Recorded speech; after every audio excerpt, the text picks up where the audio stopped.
السلام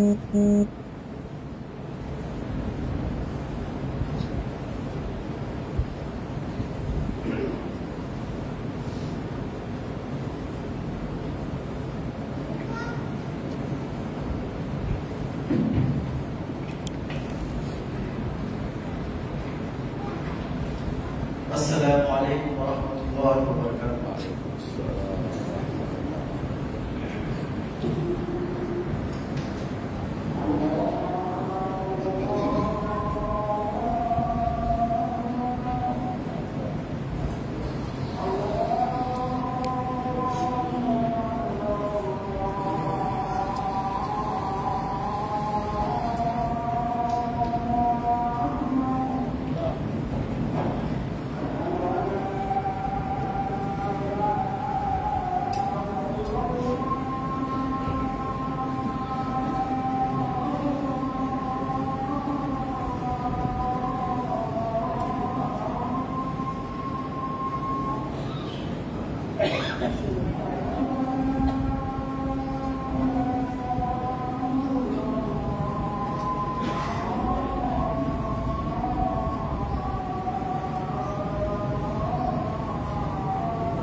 إن الحمد لله نحمده ونستعينه ونستغفره ونعوذ بالله من شرور أنفسنا ومن سيئات أعمالنا.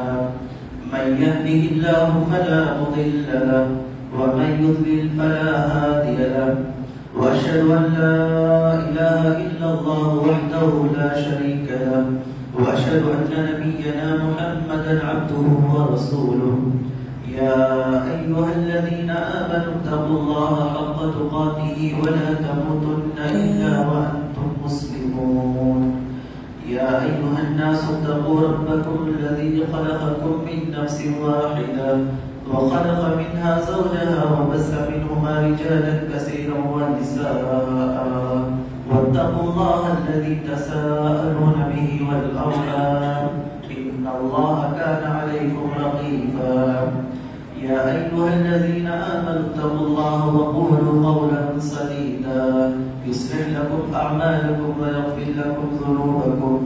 ومن يطع الله ورسوله فقد فاز فوزا عظيما.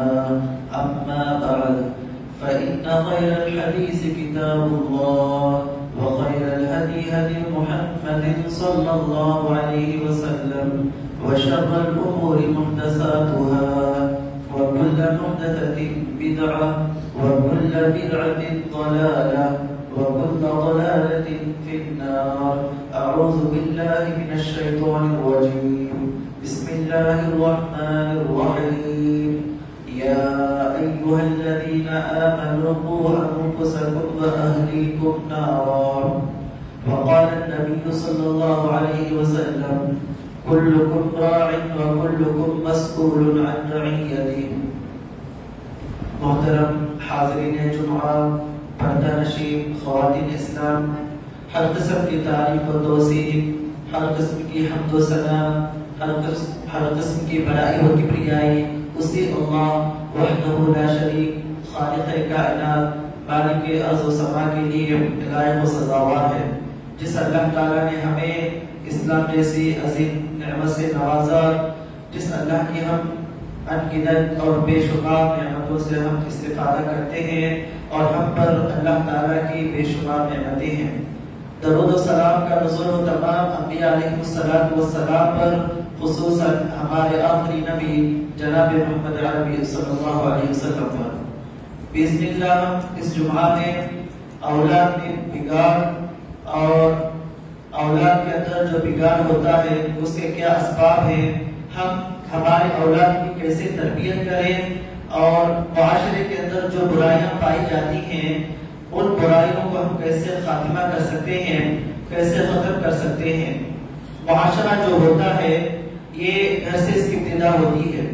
اگر ہر فرد اپنے گھر کی اصلاح کرے، ہر فرد اپنے گھر کی تربیت کرے اسلام کے مطابق، قرآن و حدیث کے مطابق، ہر گھر کا فرد جو ذمہ دار ہے، جو باپ ہے، جو گھر کا بڑا آدمی ہے، اگر وہ اپنے گھر کے اپنی بیوی بچوں کی صحیح تربیت کرے، صحیح اصلاح کرے تو اس سے صحیح معاشرہ جنم لیتا ہے، اس سے معاشرے کے اندر برائیاں ختم ہو جاتی ہیں۔ میرے مسلمان بھائیوں، اولاد اللہ تعالیٰ کی ایک عظیم نعمت ہے، بہت بڑی نعمت ہے، اور اسی اولاد کے تعلق سے اللہ تعالیٰ نے قرآن مجید میں بے شمار انبیاء علیہ السلام کا تذکرہ فرمایا جنہوں نے اللہ تعالیٰ سے دعا کی اولاد کے لیے۔ ابراہیم علیہ السلام نے اللہ تعالیٰ سے دعا کی ربی ہب لی من الصالحین۔ حضرت زکریا علیہ السلام نے اللہ تعالیٰ سے دعا کی ہنالک دعا زکریا ربہ۔ حضرت زکریا علیہ السلام نے بھی ایک اولاد کی دعا فرمائی۔ اسی طریقے سے اللہ نے اور ایک جگہ ارشاد فرمایا ربنا هب لنا من ازواجنا وذرياتنا قرة اعين واجعلنا للمتقين اماما۔ اے ہمارے رب، تو ہماری بیویوں میں سے، ہماری اولاد میں سے ہمیں ایسی بیویاں عطا فرما، ایسی اولاد عطا فرما جو ہماری آنکھوں کا ٹھنڈک بنے، یعنی مطیع فرما بردار اولاد ہمیں عطا فرما۔ ہماری اولاد کو تو توفیق دے، ہماری ذریت کو تو نیک اور صالح بنا۔ حضرت ابراہیم علیہ السلام کی ہی فکر تھی وَجُنُبْنِي وَبَنِيَّ أَن نَعْبُدَ الْأَصْنَامَ۔ ابراہیم علیہ السلام نے جہاں اپنے لیے دعا فرمائی وہیں پر اپنے اولاد کے لیے بھی دعا فرمائی وَجُنُبْنِي وَبَنِيَّ أَن نَعْبُدَ الْأَصْنَامَ۔ اے اللہ تو مجھے اور میری اولاد کو بتوں کی عبادت سے بچا لے۔ تو الغرض اولاد یہ عظیم نعمت ہے، دنیا کی بے شمار نعمتوں میں سے ہم پر جو اللہ تعالیٰ کی بے شمار نعمتیں ہیں، انگنت نعمتیں ہیں، ان نعمتوں میں سے ایک عظیم نعمت اولاد ہے۔ آپ اولاد کی نعمت اس آدمی سے پوچھئے، اس خاندان سے پوچھئے جسے اللہ تعالیٰ نے محروم رکھا ہے۔ دنیا میں آدمی کے پاس جتنے بھی جائیداد ہو، مال ہو، اسباب ہو اور عیش و آرام کی چیزیں ہوں، اگر اولاد نہیں ہے تو گھر میں کسی چیز کی کمی محسوس ہوتی ہے، وہ گھر پھیکا نظر آتا ہے۔ اسی لیے اللہ تعالیٰ نے قرآن مجید کے اندر ارشاد فرمایا کہ اے لوگوں، تم پر یہ ذمہ داری بنتی ہے، اللہ تعالیٰ نے جنہیں اولاد کی نعمت سے نوازا ہے تو ایسے لوگوں پر یہ ذمہ داری عائد ہوتی ہے کہ وہ اپنے اولاد کی صحیح تربیت کریں، اپنے اولاد کی صحیح تربیت کریں، قرآن کی تعلیمات کے مطابق نبی صلی اللہ علیہ وسلم نے جس طریقے سے ہمیں تربیت کرنے کا حکم دیا ہے ان کی صحیح تربیت کریں۔ اللہ تعالیٰ نے قرآن مجید کے اندر ارشاد فرمایا یا ایھا الذین آمنوا قوا انفسکم واہلیکم نارا۔ اے ایمان والو، تم اپنے آپ کو اور اپنے اولاد کو جہنم کی آگ سے بچاؤ، ایسی جہنم کہ جس پر سخت فرشتے مقرر ہیں اور وہ فرشتے کبھی اللہ تعالیٰ کی نافرمانی نہیں کرتے ہیں۔ اولاد کی تربیت شادی سے پہلے شروع ہوتی ہے۔ کیسے؟ جب ہم بیوی کا انتخاب کریں، نیک بیوی کا انتخاب کریں. نیک بیوی کا انتخاب کریں گے تو جو میاں بیوی رہیں گے. نیک بیوی ماں کا اثر اولاد پر پڑتا ہے. اسی لیے اللہ تعالیٰ نے قرآن مجید کے اندر ارشاد فرمایا ربنا هب لنا من ازواجنا وذرياتنا قرة اعین، اے اللہ تو ہمیں نیک بیویاں اور نیک اولاد عطا فرما. یعنی انسان کو اولاد، اگر اولاد کی صحیح تربیت کرنا ہے تو اس کو اس سے پہلے سے ہی نیک بیوی کا انتخاب کرے. لیکن آج ہمارے معاشرے میں ہوتا کیا ہے، آج ہم دینداری کو سب سے آخر میں رکھتے ہیں. ہم کیا دیکھتے ہیں؟ خوبصورتی دیکھتے ہیں، حسب و نسب دیکھتے ہیں، مالداری دیکھتے ہیں، اور دینداری کو سب سے آخری کیٹیگری میں رکھتے ہیں. نبی صلی اللہ علیہ وسلم نے کیا فرمایا؟ تُرْكَحُ الْمَرْأَةُ لِأَرْبَعٍ لمالها ولحسبها ولجمالها ولدينها فاظفر بذات الدين تربت يداك. عام طور پر لوگ چار چیزوں کو دیکھ کر کے شادی کرتے ہیں: عورت کا مال، خوبصورتی، حسب نسب، خاندان، اور آخر میں دینداری کو دیکھی جاتی ہے. نبی صلی اللہ علیہ وسلم نے کیا فرمایا؟ فاظفر بذات الدين، دیندار عورت سے شادی کر کے تو کامیابی حاصل کرو. یعنی اگر ہم چاہیں کہ ہم ہماری اولاد کی صحیح تربیت کریں، اچھے سے تربیت کریں، اگر ہمیں ہمارے اولاد کی فکر ہے تو ہم جب بیوی کا انتخاب کریں یا ماں باپ اپنے جب بہو کا انتخاب کریں تو دینداری کو مقدم رکھیں. ایسی عورت سے شادی کریں جو دیندار ہو، جس طریقے سے نبی صلی اللہ علیہ وسلم نے اس حدیث کے اندر ارشاد فرمایا. میرے مسلمان بھائیوں، آج کے اس معاشرے میں، آج کے اس دور میں جو کہ طرح طرح کے فتنے ہیں، آج کے اس دور کے اندر شہوات کا فتنہ ہے، آج کے اس دور کے اندر فلم بینی کا فتنہ ہے، آج کے اس دور کے اندر عریانیت، ننگاپن کا فتنہ ہے، آج کے اس دور میں طرح طرح کے فتنے ہیں، قتل و غارت گیری کا فتنہ پایا جاتا ہے. آج کے اس دور میں ماں باپ پر یہ ذمہ داری عائد ہوتی ہے کہ ماں باپ اپنے بچوں کی صحیح تربیت کریں، بچپن ہی سے اپنے بچوں کی صحیح تربیت کریں، ان کو اسلام کے ڈھانچے میں ڈالیں اور ان کو قال اللہ قال رسول صلی اللہ علیہ وسلم کی سزائیں انہیں سنائیں. ہمارے اوپر ضروری ہے کہ ہمارے اولاد کی عقیدے کی اصلاح کریں، ہم ان کو ایمان سکھائیں، اسلام سکھائیں اور ارکان سکھائیں. اسلام کے کیا ارکان ہیں، ایمان کے کیا ارکان ہیں، اسلام کس کو کہتے ہیں، ایمان کس کو کہتے ہیں. ہم ان کو عبادات کی تعلیم دیں، ہم انہیں اچھے اخلاق کی تعلیم دیں، اور ہم انہیں معاملہ کیسے کرنا ہے، کیسے برتاؤ کرنا ہے، لوگوں کے ساتھ کیسے پیش آنا ہے. بچپن ہی سے ہم ہمارے اولاد کی صحیح تربیت کریں. اگر ماں باپ اپنے اولاد کی صحیح تربیت نہیں کریں گے اور ان کو ایسے ہی چھوڑ دیں گے تو آج دیکھیے، آج معاشرے کے اندر جو طرح طرح کی برائیاں پائی جاتی ہیں، آج ہمارے معاشرے کے اندر طرح طرح کے گناہ جو پائے جاتے ہیں، آج ہمارے معاشرے کے اندر قتل و غارت گیری عام ہے. چھوٹی چھوٹی چیزوں کی بنا پر لوگ قتل و غارت گیری میں مبتلا ہے. صحیح فرمایا نبی صلی اللہ علیہ وسلم نے، یہ دور ایسا آئے گا کہ اس دور میں قتل کرنے والا اس کو یہ اندازہ نہیں ہوگا، اس کو یہ معلوم نہیں ہوگا کہ وہ کس سے قتل کر رہا ہے، اور جو مقتول ہے، جس کو قتل کیا جا رہا ہے، وہ یہ نہیں جانتا کہ کس سے قتل ہو رہا ہے. یہ قیامت کی نشانیاں ہیں. اللہ کے نبی صلی اللہ علیہ وسلم نے فرمایا ان من اشراط الساعة یقین العلم ويرفع الجهل ويكثر الحرج. قیامت کی نشانی میں سے ایک نشانی یہ ہے کہ علم کم ہو جائے گا، جہالت پھیل جائے گی، حرج بہت زیادہ پھیل جائے گا. صحابہ کرام نے پوچھا اللہ کے رسول حرج کیا ہے؟ آپ نے فرمایا حرج کا مطلب کثرت قتل ہے، بہت زیادہ قتل و غارت گیری عام ہو جائے گی. کیا ہمیں نبی صلی اللہ علیہ وسلم کا خطبہ یاد نہیں ہے؟ حجۃ الوداع کے موقع پر نبی صلی اللہ علیہ وسلم نے حجۃ الوداع کے موقع پر جو خطبہ ارشاد فرمایا، اس خطبے کے اندر نبی صلی اللہ علیہ وسلم نے کیا فرمایا؟ نبی صلی اللہ علیہ وسلم نے صحابہ کرام سے پوچھا ای یوم ھذا؟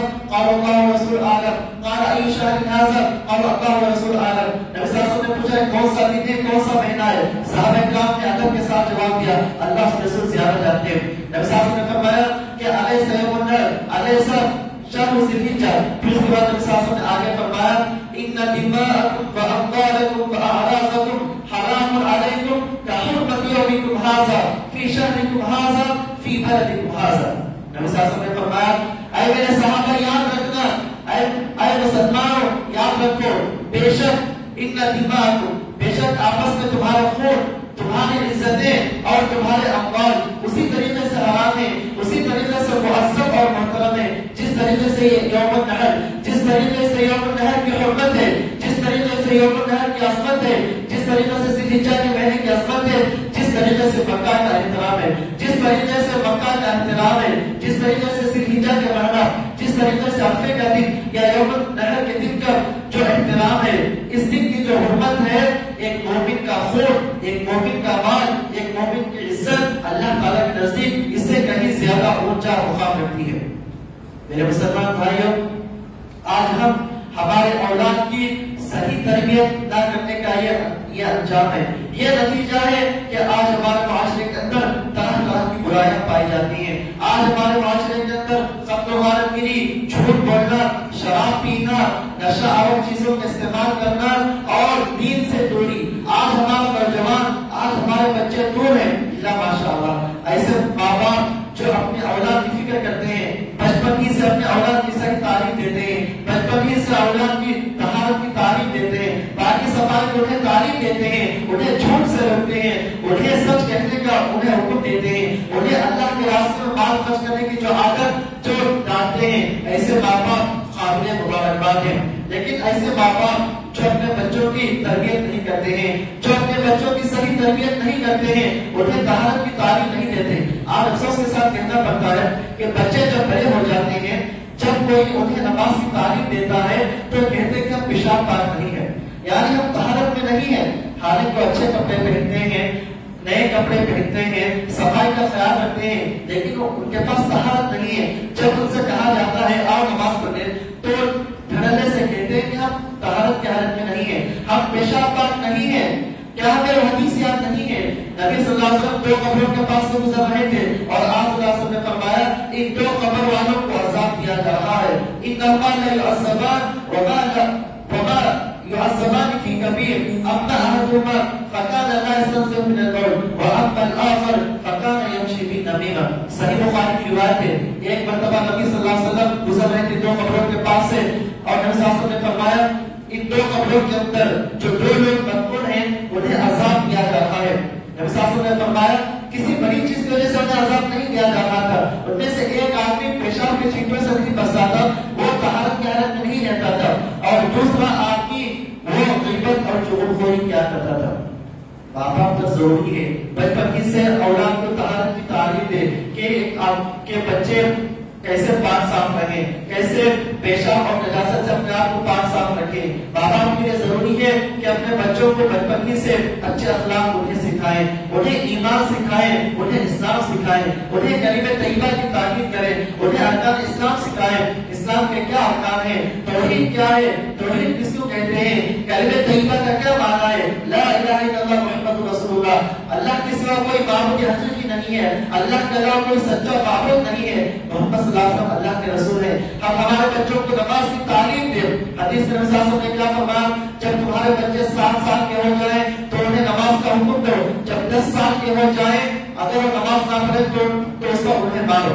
آج ہمارا حال یہ ہے کہ ماں باپ خود فرائض کی پابندی نہیں کرتے، اللہ ماشاء اللہ بہت کم ایسے گھرانے ہیں جو 5 وقت نمازوں کی پابندی کرتے ہیں۔ جب گھر کے اندر ماں باپ سب سے پہلے عمل پیدا ہوں گے، جب ماں باپ عمل کریں گے اور بچوں کو حکم دیں گے تو ان کا یہ حکم، ان کی نصیحت کام آئے گی۔ لیکن ماں باپ خود بے عمل ہیں، وہ عمل نہیں کرتے ہیں، وہ عمل سے دور ہیں اور اپنے بچوں کو نصیحت کریں گے تو ان کی یہ نصیحت کارآمد نہیں ہوگی، ان کی یہ نصیحت مفید اور فائدہ مند نہیں ہوگی۔ اسی طریقے سے ہم ہمارے بچوں کو سچ کہنے کی عادت ڈالیں، ہم ہمارے بچوں کو اللہ کے راستے میں خرچ کرنے کی عادت ان سے ڈلوائیں، رمضان کے روزے رکھنے کی عادت ہم ان کو ڈالیں، سچ کہنے کا ہم ان کو حکم دیں، جھوٹ سے، اسی طریقے سے چوری سے، اسی طریقے سے جو معاشرے کے اندر پائے جانے والے جو بڑے بڑے گناہ ہیں، ان بڑے بڑے گناہوں کی حرمت، ان بڑے بڑے گناہوں کی خطرناکی، ان کا کیا انجام ہے، ان کی کیا سزا ہے، ہم ان کے ذہنوں میں ہم ڈالیں۔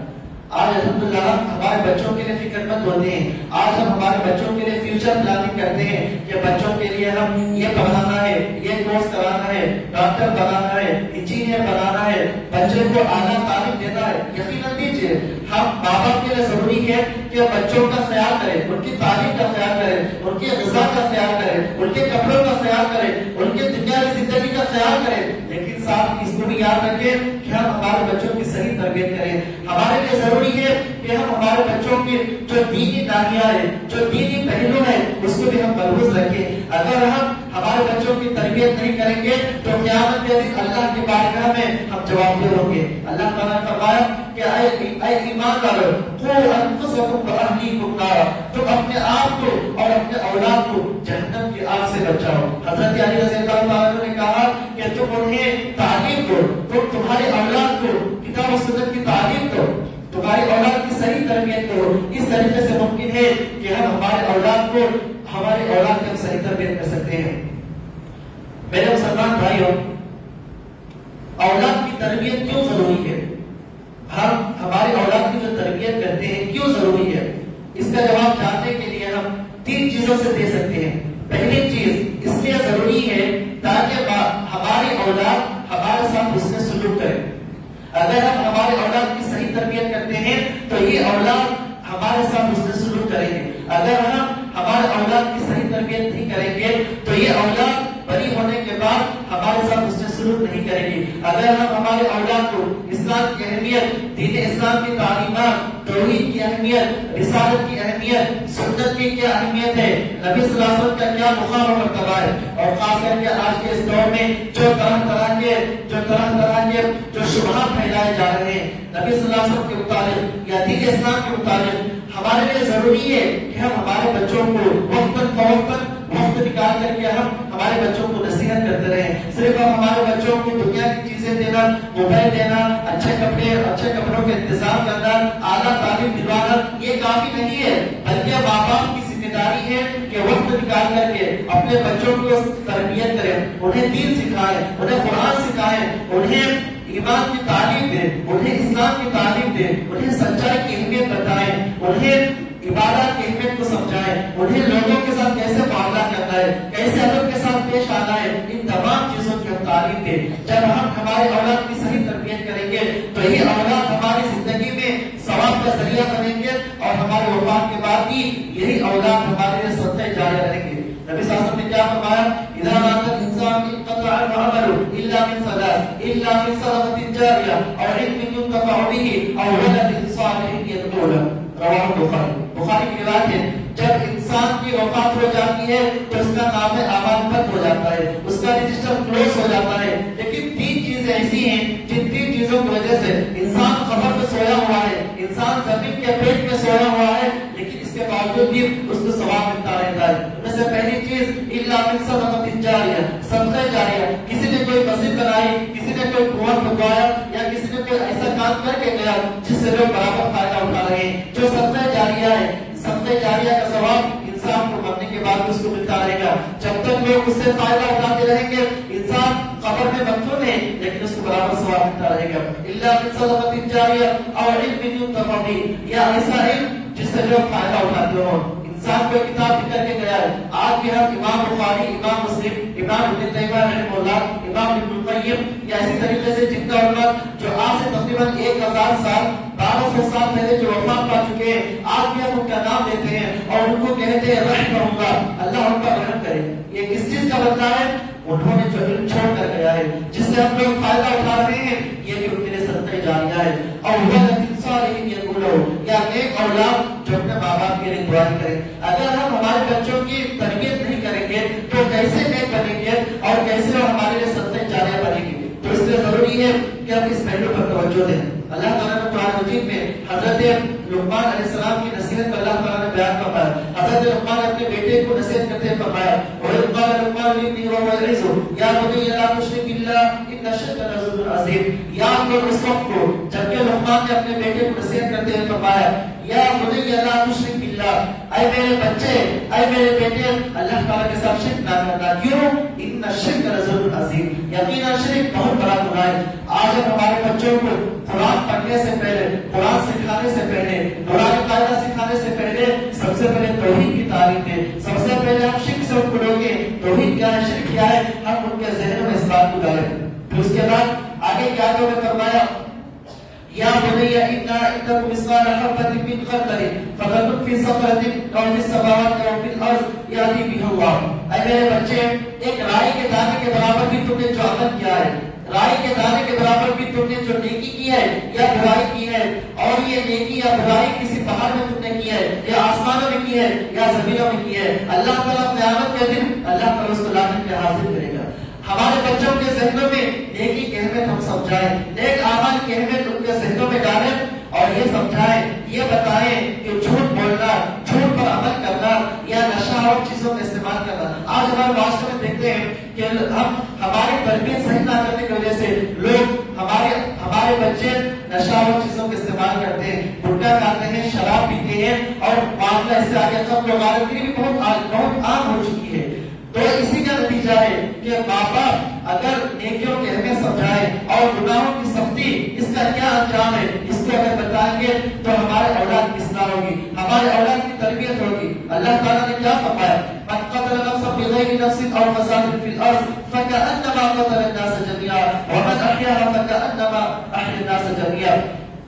جو کوئی آدمی ناحق بغیر حق نے ایک آدمی کو بھی اگر قتل کرتا ہے وہ اپنے ساری انسانیت کو اس نے قتل کیا، اور اگر کوئی آدمی کسی ایک آدمی کو بھی اگر بچاتا ہے تو وہ اپنی ساری انسانیت کو بچایا ہے۔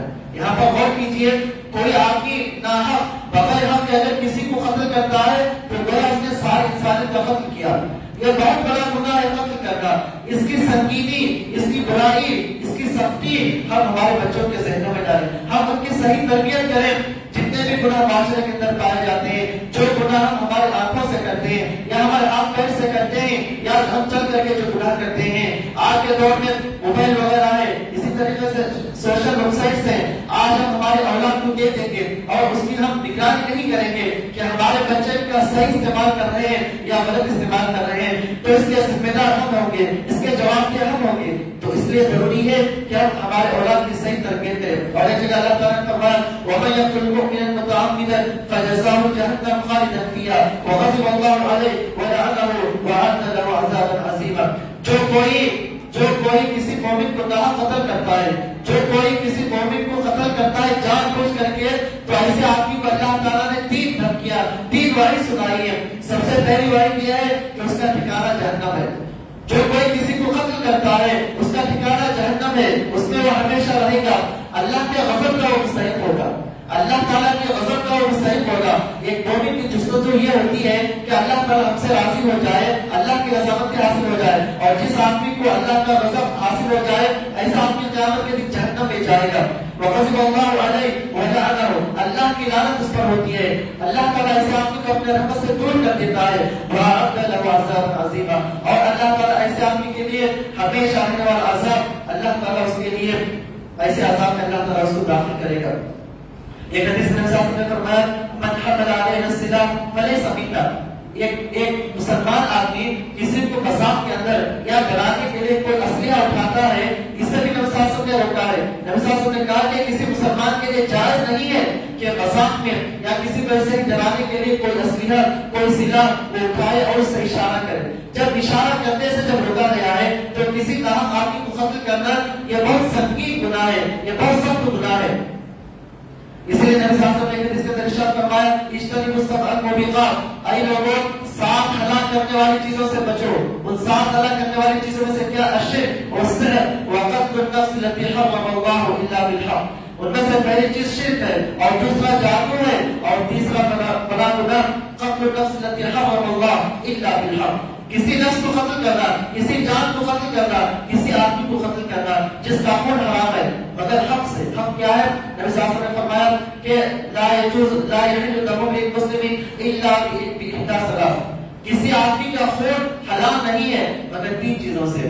السیب الزانی، شادی شدہ آدمی جب زناکاری کرتا ہے اگر اسلام میں حکومت ہے تو اس کو رجم کرنے کا حکم دیا گیا ہے، اس کو سنسار کرنے کا حکم دیا گیا ہے۔ نبی صلی اللہ علیہ وسلم کے اس کے واقعات موجود ہیں کہ کچھ صحابہ نے خود انہوں نے شادی کے بعد انہوں نے زناکاری میں وہ ملوث ہو گئے تھے اور خود آ کر کے نبی صلی اللہ علیہ وسلم کے پاس آ کر کے اعتراف کیا اور ان پر رجم کیا گیا تھا۔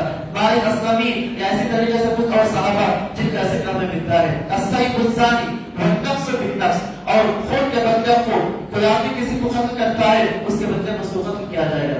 الطارق الفارق للدین المفارق للجماعہ، جو آدمی مرتد ہو جاتا ہے ایسے آدمی کو ختم کرنے کا حکم دیا گیا ہے۔ تو میرے مسلمان بھائیوں، ہمارے لیے ضروری ہے کہ ہم ہمارے اولاد کی صحیح تربیت کریں، خاص کر کے جو دور ہے، جس دور سے ہم گزر رہے ہیں، اس کے اندر طرح طرح کے فتنے عام ہیں، اس کے اندر شہوات کے فتنے ہیں۔ آج ہم اس ٹیکنالوجی کے ذریعے سے طرح طرح کے شہوات کے فتنے ہیں۔ ایک آدمی حرام چیزیں دیکھتا ہے، حرام چیزوں میں ملوث ہو سکتا ہے، گانے بجانے موسیقی وغیرہ سن سکتا ہے۔ اسی طرح سے آج کے دور میں طرح طرح کے فتنے پائے جاتے ہیں۔ ایسے دور میں، ایسے وقت میں ماں باپ پر یہ ذمہ داری عائد ہوتی ہے کہ ماں باپ اس کو بڑی ذمہ داری سمجھ کر کے بچپن ہی سے اپنے بچوں کی تربیت کریں، اپنے بچوں کی نگرانی کریں، اپنے بچوں کا خیال کریں، قرآن و حدیث کے مطابق ان کی تربیت کریں۔ اگر ماں باپ اپنے بچوں کی صحیح تربیت کرتے ہیں تو اس کا فائدہ انہیں دنیا میں بھی ملے گا اور وفات کے بعد بھی اس کا فائدہ انہیں ملے گا۔ اسی طریقے سے اب آئیے ہم جانتے ہیں کہ کیا نکات ہیں، تربیت کے کیا نکات ہو سکتے ہیں۔ اولاد کو بچپن سے اسلام، ارکان ایمان سکھانا۔ اسی طریقے سے اولاد کو ہم کھانے پینے کا آداب بھی ہمیں سکھانا چاہیے۔ ایک صحابی تھے عمر بن ابی سلمہ، اس صحابی نبی صلی اللہ علیہ وسلم نے فرمایا یا غلام سم اللہ وکل بیمینک وکل مما یلیک۔ یہ صحابی، یہ بچے تھے اور نبی صلی اللہ علیہ وسلم کے ساتھ برتن میں کھا رہے تھے اور ان کا ہاتھ ادھر ادھر جا رہا تھا۔ نبی صلی اللہ علیہ وسلم نے فرمایا اے بچے، کھانے سے پہلے بسم اللہ کہہ کر کھاؤ، سم اللہ وکل بیمینک، دائیں ہاتھ سے کھاؤ۔ آپ دیکھتے ہیں کہ ہمارے بچے بائیں ہاتھ سے کوئی چیز پیتے ہیں یا کھاتے ہیں، لیکن ہم انہیں نہیں روکتے ہیں۔ ہمارے لیے ضروری ہے بچپن ہی سے صحیح تربیت کریں۔ اگر ہماری ذریت، ہماری اولاد کوئی ایسا کام کر رہی ہے جو شریعت کے خلاف ہے تو ہم اسے بتائیں، ہم انہیں سمجھائیں، ہم ان کی نصیحت کریں۔ اسی طریقے سے انہوں نے فرمایا سم اللہ وکل بیمینک وکل مما یلیک، جو تمہارے قریب ہے تم اس میں سے کھاؤ۔ اسی طریقے سے اولاد کے عدل انصاف کرنا چاہیے۔ اگر ہمارے پاس ایک سے زائد بچے ہیں، بچیاں ہیں، تو ان کے ساتھ عدل کا انصاف، ان کے ساتھ انصاف کے ساتھ پیش آئے۔ کوئی ہدیہ دیں، کوئی گفٹ دیں، کسی کو دیں کسی کو نہ دیں تو عدل کا تقاضا نہیں ہے، بلکہ ماں باپ جب بچوں میں کوئی چیز دیں تو سب کو برابری کے ساتھ عدل انصاف کے ساتھ تقسیم کرنا چاہیے۔ اسی طریقے سے اولاد کو گالی گلوچ، فحش گوئی اور بے ہودہ گفتگو سے منع کرنا چاہیے۔ یعنی ہم دیکھتے ہیں کہ بچے بچپن میں اپنی زبان سے کچھ کلمات کہتے ہیں یا کچھ گالیاں دیتے ہیں تو ماں باپ نہیں روکتے ہیں، وہ مذاق میں لے کر کے انہیں نہیں روکتے ہیں، لیکن جب یہ بڑے ہوتے ہیں تو اور کئی گالیاں سیکھتے ہیں جس کی وجہ سے ان کے اندر خرابی پیدا ہوتی ہے۔ پہلے ہی سے جب ماں باپ اپنے بچوں پر کنٹرول کریں گے اور انہیں اصلاح کریں گے اور انہیں ذکر اذکار کے کلمات سکھائیں گے، انہیں قرآن کی تعلیم دیں گے تو یہ ان کے لیے زندگی بھر وہ چیز ان کے ساتھ رہے گی۔ اسی لیے کہا گیا العلم فی الصغر کالنقش فی الحجر، بچپن میں جو سیکھتے ہیں پتھر کی لکیر کی طرح ہے، جس طریقے سے پتھر کی لکیر ہمیشہ رہتی ہے، اسی طریقے سے بچپن میں جو ہم تربیت دیں گے، بچپن میں جو چیزیں ہم سکھائیں گے وہ ہمیشہ ان کے ساتھ رہتی ہے۔ اسی طریقے سے ہم جہاں بچوں کی دنیاوی تعلیم کا اہتمام کرتے ہیں وہیں پر ہمارے لیے ضروری ہے کہ ہم دینی تعلیم کا اہتمام کریں، ہم انہیں قرآن و حدیث کی تعلیم دیں، ہم انہیں ایمان کی تعلیم دیں، ہم انہیں اسلام کی تعلیم دیں۔ اسی طریقے سے اور ایک چیز جو ہم پر یہ لازم ہے کہ اولاد کو فارغ اوقات میں فلم بینی اور ٹی وی دیکھنے سے روکیں۔ ہمارے بچے چھٹیوں کے اندر یا جب اسکول یا مدرسے سے پڑھ کر کے آتے ہیں، خالی اوقات میں ہم ہمارے بچوں کو ٹی وی یا موبائل سے دور رکھ کر کے ہم انہیں اچھی تربیت کریں۔ ہم یہ کوشش کریں کہ ہم انہیں قرآن گھر میں قرآن مجید کی تلاوت پر انہیں سنائیں یا ایسی چیزیں جس سے ان کی اصلاح ہو سکتی ہے، ایسی چیزیں ہم ان کو دکھائیں یا سکھائیں۔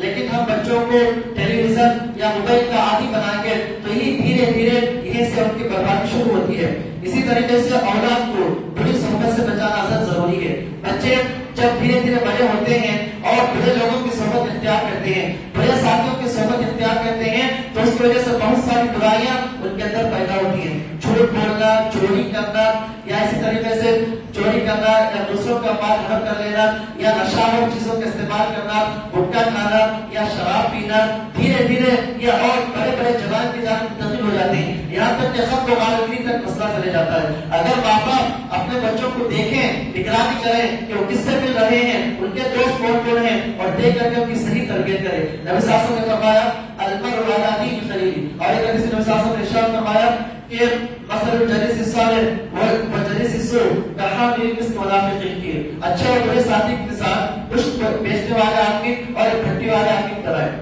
ایک آدمی جو مسک بیچتا ہے، جب ہم اس کے پاس جاتے ہیں یا تو ہمیں ہدیہ دیتا ہے یا تو ہم اسے خوشبو ہم سونپتے ہیں یا ہم اسے وہ مسک ہم خریدتے ہیں، خوشبو خریدتے ہیں، یعنی فائدہ ہی فائدہ ہے۔ وہی اگر کوئی آدمی کسی بھٹی کے پاس جاتا ہے تو یا تو وہ گرمی محسوس ہوگی یا تو اس بھٹی سے نکلنے والی چنگاری کی وجہ سے کپڑے خراب ہو جائیں گے یا بدن پر اس کا نقصان ہوگا یا کم سے کم اس کے پسینے کی بدبو اس کو آئے گی۔ تو یہ جو ہے اچھے اور برے ساتھیوں کی مثال ہے، اسی لیے کہا گیا یا میں الظالم علی یدیہ، قیامت کے دن جہنمی اپنے ہاتھ پر وہ حسرت کے مارے کترے گا اور کہے گا کاش کہ میں فلاں آدمی کو اپنا دوست نہ بنایا ہوتا، کاش کہ میں دنیا میں فلاں کو اپنا ساتھی اپنا دوست نہ بنایا ہوتا، آج مجھے جہنم میں نہ جانا پڑتا۔ تو اس لیے بری صحبت کا جو یہ اثر ہوتا ہے، آپ اندازہ لگائیں ابو طالب نبی صلی اللہ علیہ وسلم کے چچا تھے جنہوں نے زندگی میں نبی صلی اللہ علیہ وسلم کا ساتھ کیا، خدمت کیا، لیکن انہوں نے اسلام قبول نہیں کیا۔ جب ان کا آخری وقت چل رہا تھا، موت کے قریب تھے، نبی صلی اللہ علیہ وسلم کے پاس گئے اور کہا کہ یا قل لا الہ الا اللہ کلمۃ احاج لک بها عند اللہ، اے میرے چچا لا الہ الا اللہ کہو، یہ وہ کلمہ ہے کہ اللہ تعالیٰ کے پاس تم سے میں تمہیں جنت میں لے جاؤں گا۔ لیکن انہوں نے دیکھا ان کے جو دوست تھے، ان کے جو بری صحبت تھی، وہ ان کو دیکھ کر کے انہوں نے کلمہ نہیں پڑھا اور آخرکار اپنے آبا و اجداد کے دین پر ہی ان کی وفات ہو گئی، یعنی بری صحبت کی وجہ سے ان کا خاتمہ بالخیر نہیں ہوا۔ تو اس صحبت کا بہت بڑا اثر پڑتا ہے۔ ماں باپ کے لیے ضروری ہے کہ اس کا خیال کرے۔ اسی طریقے سے اولاد کو گانے بجانے، میوزک سننے سے، اسی طریقے سے حرام چیزوں سے روکنا چاہیے اور سب سے آخری چیز دعا کرنا چاہیے۔ ماں باپ کے لیے ضروری ہے کہ اپنے اولاد کے لیے دعائیں کریں، اس لیے کہ ماں باپ کی دعا اولاد کے حق میں قبول ہوتی ہے۔ نبی صلی اللہ علیہ وسلم نے فرمایا 3 دعائیں غلط نہیں ہوتی ہیں۔ دعوت المظلوم، مظلوم کی دعا، ایک آدمی کسی پر ظلم کرتا ہے، اس کی جگہ حلم کر لیتا ہے یا اس کی عزت پر وہ حملہ کرتا ہے یا کسی اور طرف سے جب وہ ظلم کرتا ہے، نبی صلی اللہ علیہ وسلم نے فرمایا اتقی دعوت المظلوم فإنه ليس بينه وبين الله حجاب، مظلوم کی بد دعا سے بچو کیونکہ اس کا اور اللہ کے درمیان کوئی پردہ نہیں ہوتا ہے۔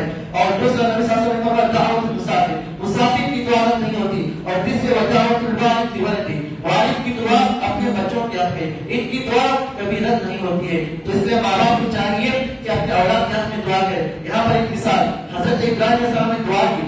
حضرت ابراہیم علیہ السلام جب کعبے کو بنائے تھے، انہوں نے اللہ تعالیٰ سے دعا کی ربنا وابعث فیہم رسولا منہم یتلو علیہم آیاتک ویعلمہم الکتاب والحکمہ ویزکیہم۔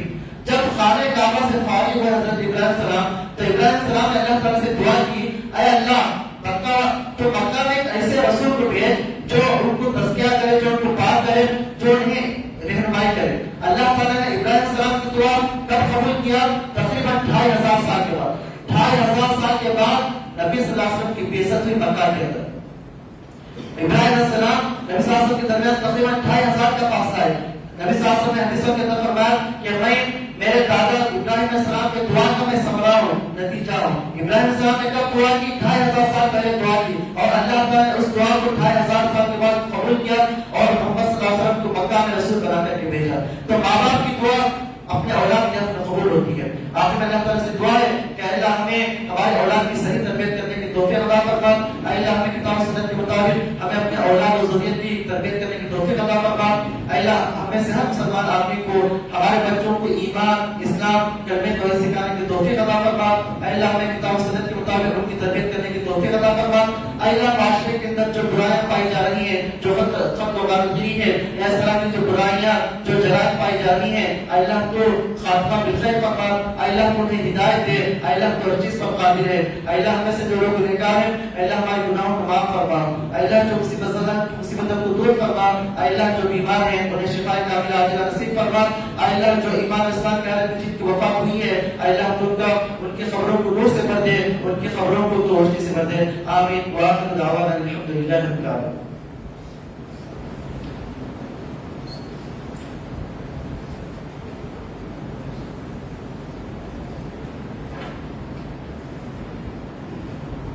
إن الحمد لله نحمده ونستعينه ونستغفره ونعوذ بالله من الشيطان الرجيم بسم الله الرحمن الرحيم عباد الله لقد حافظ الإسلام على الكليات الخمس الضرورية وهي الدين والنفس والنسل والعقل والمال ووضع الحدود والقيود التي تحافظ على بقاء تلك الضروريات وقد أمر الله سبحانه وتعالى بعدم القتل قال الله تعالى في القرآن المجيد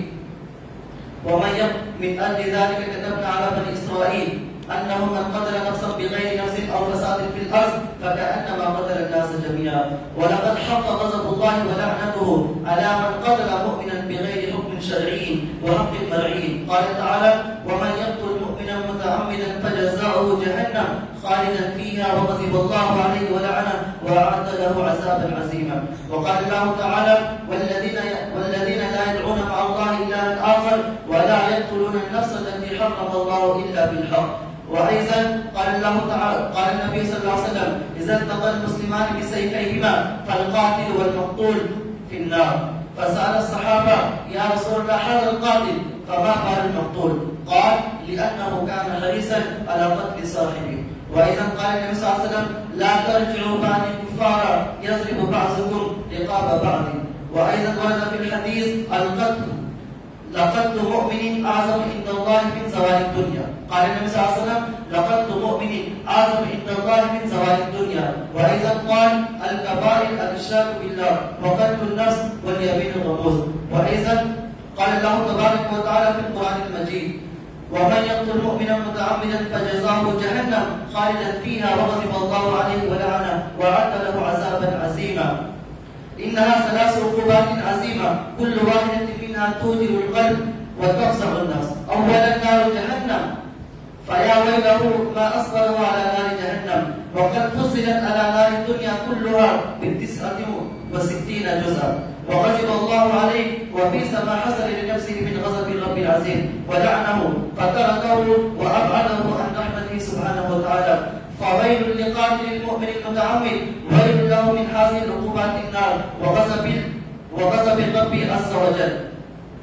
جعلنا الله وإياكم ممن يعظمون حرماته، وجنبنا الله وإياكم من سخطه وعذابه وبأسه، وألبسنا لباس التقوى خير لباسه، وعصم الله دماء المسلمين في كل مكان، إنه على كل شيء قدير. أقول قولي هذا وأستغفر الله لي ولكم فاستغفروه إنه هو الغفور الرحيم.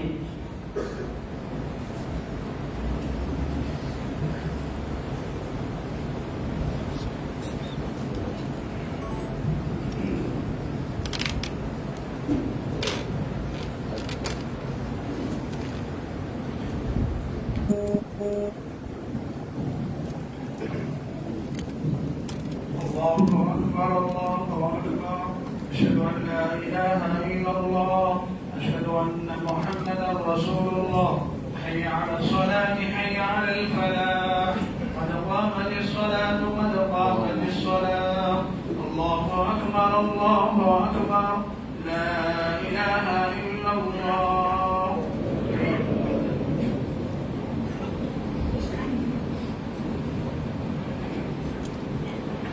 استووا واعتدلوا وتواصوا واتموا الصف الاول فالاول. صف کو درست فرمائیں، سب مل کر کھڑے ہوں، درمیان میں خالی جگہ نہ چھوڑیں. اللہ اکبر.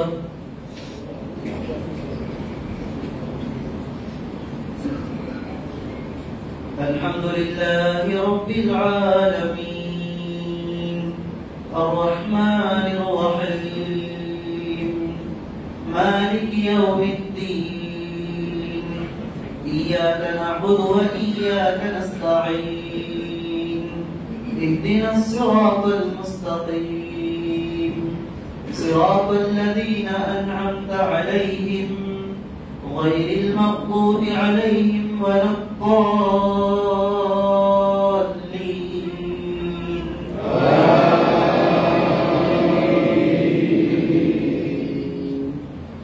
سبح اسم ربك الأعلى الذي خلق فسوى والذي قدر فهدى والذي أخرج المرعى فجعله غثاء أحوى سنقرئك فلا تنسى إلا ما شاء الله إنه يعلم الجهر وما يخفى ونيسرك لليسرى فذكر إن نفعت الذكرى سيذكر من يخشى ويتجنبها الأشقى الذي يصلى النار الكبرى ثم لا يموت فيها ولا يحيا قد أفلح من تزكى وذكر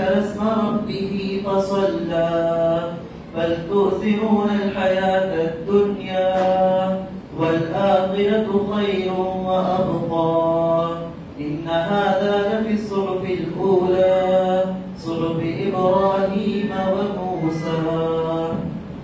الله أكبر.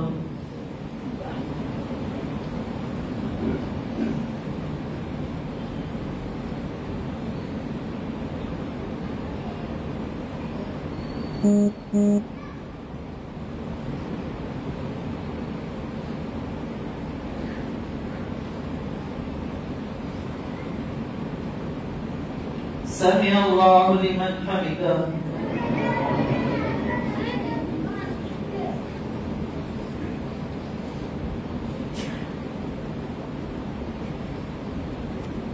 الله أكبر.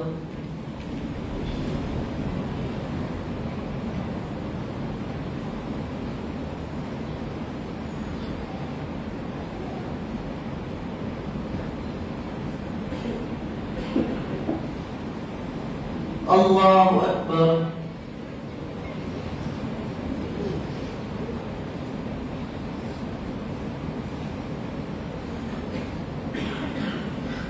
الله أكبر.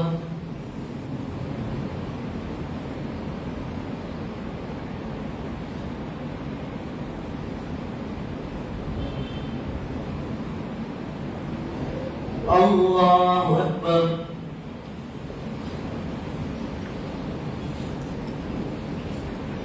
الحمد لله رب العالمين الرحمن الرحيم مالك يوم الدين إياك نعبد وإياك نستعين اهدنا الصراط المستقيم صراط الذين أنعمت عليهم غير المغضوب عليهم ولا الضالين.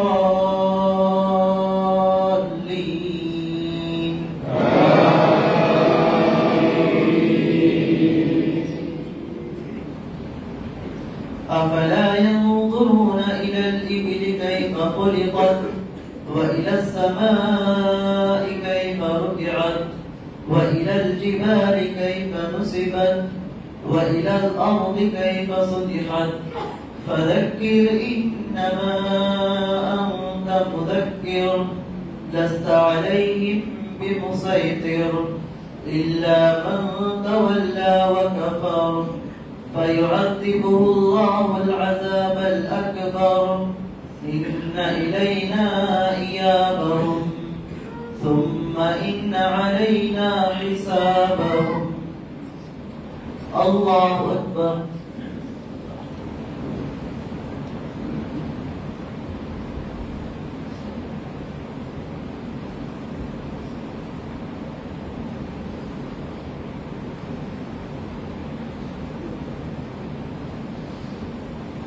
سمع الله لمن حمده.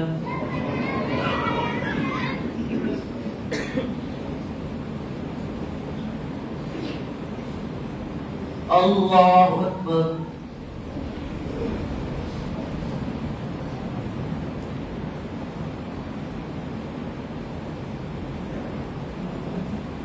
الله أكبر.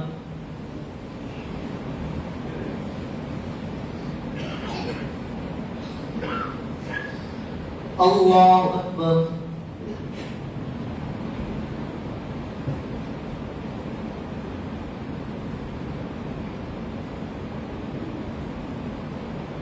الله أكبر.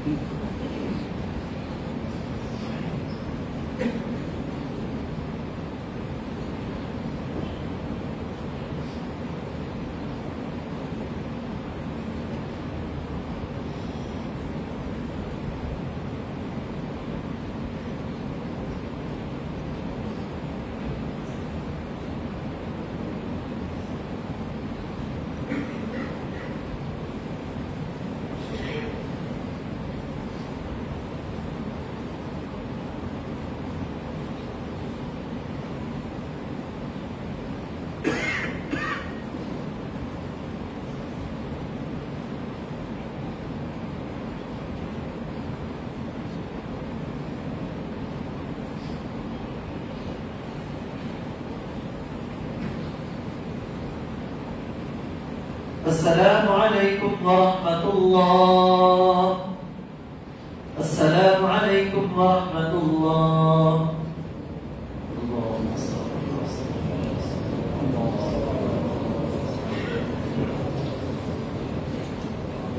محترم احباب جماعت، آپ لوگوں کے سامنے ایک اعلان ہے مسجد کمیٹی کی جانب سے کہ پولیس اسٹیشن کی جانب سے آپ لوگوں سے ریکویسٹ کی گئی ہے کہ آپ جو ہے پرامن طریقے سے اپنے اپنے گھر جائیں اور آج جو مظاہرات وغیرہ ہو رہے ہیں اس کے اندر شریک نہ ہو.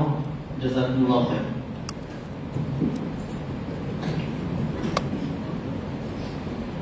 السلام علیکم ورحمۃ اللہ وبرکاتہ. اور اللہ پاک کے وعدے پر پورا فرمائے. ایک دوسرا اعلان سماعت فرمائے. وزیر الشیخ احمد بن سالم باجور صاحب کا کینیا میں انتقال ہو گیا ہے، جو کہ محمد بن طیب باجور صاحب کے رشتہ دار ہوتے ہیں اور جنہوں نے اسی مزید توحید کے لیے کافی تعاون کیے ہیں اور بڑے صاحب خیر تھے.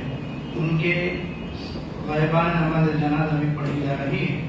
اب سب سے گزارش کی جاتی ہے کہ مرحوم کے مغفرت کے لیے دعا فرمائیں.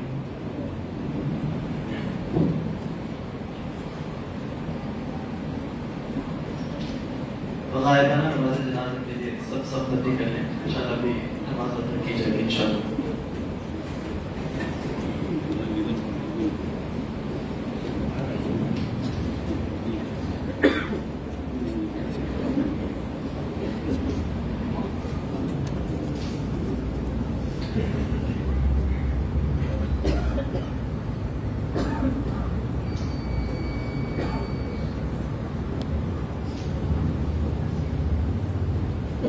اللہ اکبر.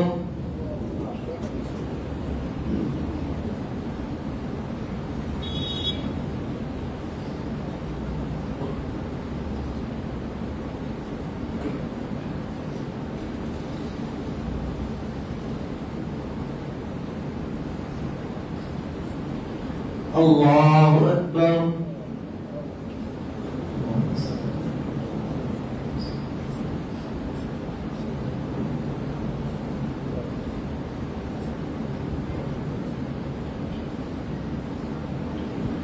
اللہ اکبر.